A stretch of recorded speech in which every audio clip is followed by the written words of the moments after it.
Here we are at the AudioKit developer documentation site. You probably know what AudioKit is if you're here. However, in case, AudioKit is a set of frameworks that allow you to make awesome music and effects with your iOS, macOS, or tvOS applications. Alright, to install AudioKit, which is what we're going to do in this tutorial, first you need to download the frameworks. So we come to the download page. From here you can get the full source if you're interested in getting everything AudioKit all at once. You can build the binaries for the frameworks at this point. You can also grab AudioKit Playgrounds, which are an awesome set of playgrounds for learning how to use AudioKit, getting to hear what it sounds like, play with the different settings, etc. Today, we want to go ahead and download the precompiled binaries for our operating system. We're going to be using iOS, but you see here that you can also download the macOS and tvOS precompiled binaries. Installing these to your application will be pretty much the same regardless of which of these operating systems you're using to code in.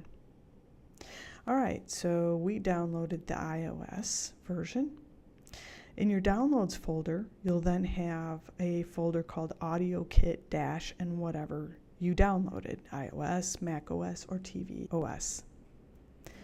Within that folder, you'll have the actual framework files, an examples folder, and your license and README, etc. And the key is that we need to put these frameworks into our application. So make sure you've got an application already created that you're going to install the AudioKit frameworks into. The first step will be to go to the bundle of that application. So I have an application I've created here at AudioKit. I will go to my bundle folder. That's not the one with the Xcode proj in it, but rather the folder that has all of your base files for your application. Now you have a choice. You can take the framework folders alone and put them directly into that bundle, or you can take the AudioKit folder. For organization purposes, I like to go ahead and put the whole folder in there.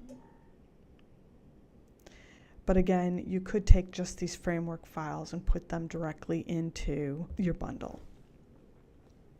All right, once you've got the items in your bundle, then you go to your app. At your app, you want to be at the project folder.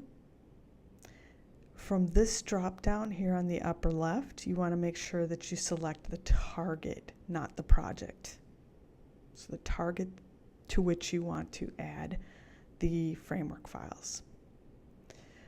Make sure you're on the Build Phases tab to start. You can also do this on the General tab at the very bottom.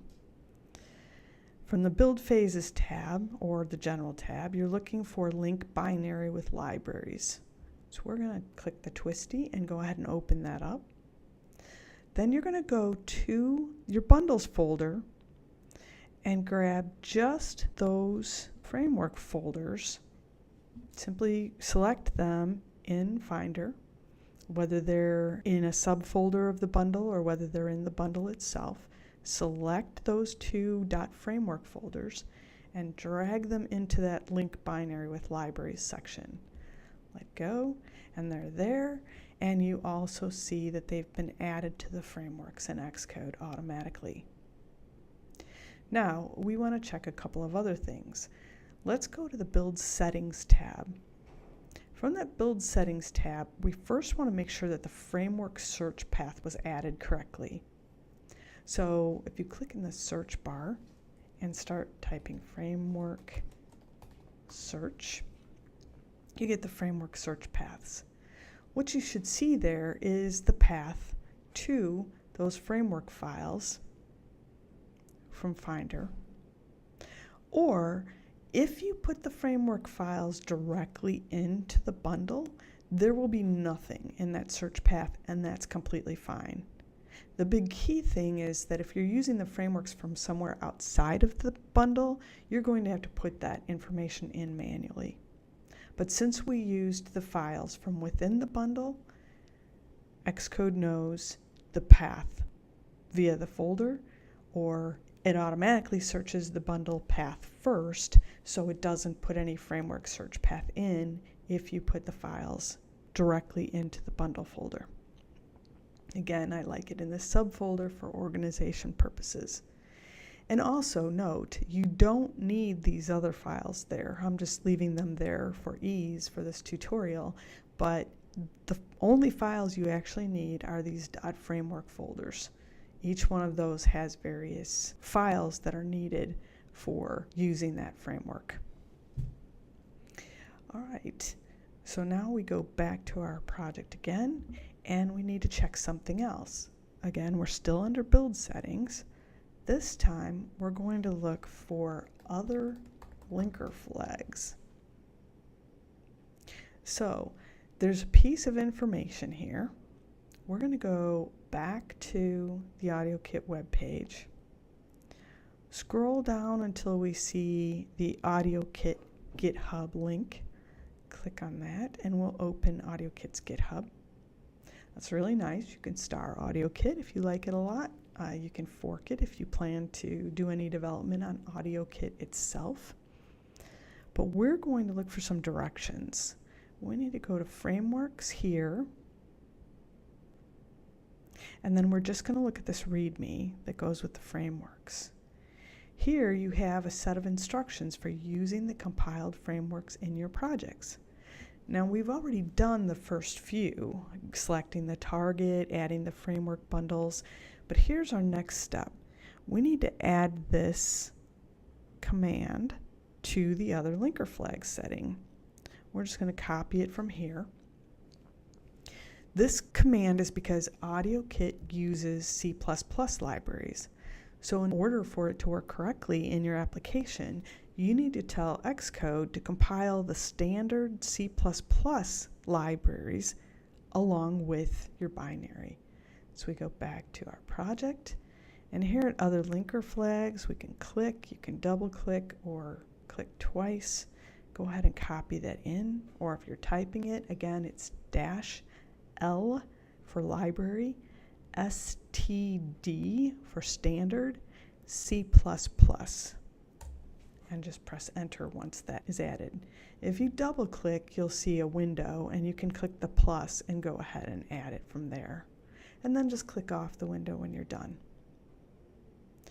So going back to those framework instructions, they also have a couple of extra things you need to do if you have an Objective-C project that is intermingled with Swift, or if you have a pure Objective-C project, you need to add this path. We have a pure Swift project, so we're done. We go back to the project, and now we're done in those settings. So let's go ahead and go to our view controller and set up an example for you to see in action.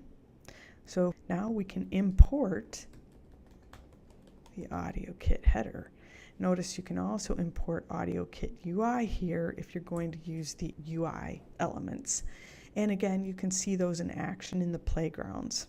Very cool stuff. For our example, we're just going to use the AudioKit and not the UI. As a matter of fact, we're just going to keep a boring view controller, except for some awesome music. So, or at least interesting music, let's say. All right, so we're going to put in a clip here that I called Test Performance.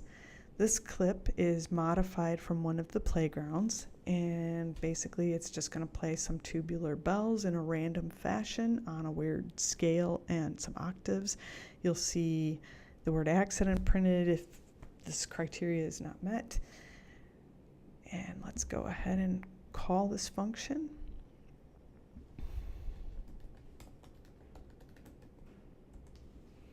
Test performance.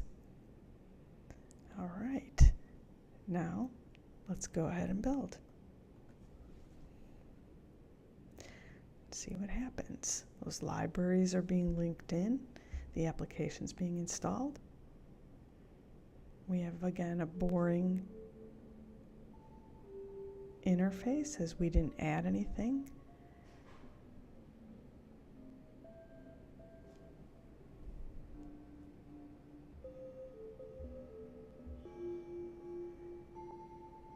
And there's your sample music playing. All right. Enjoy playing with AudioKit. Happy coding. Have a great day. Thanks for watching.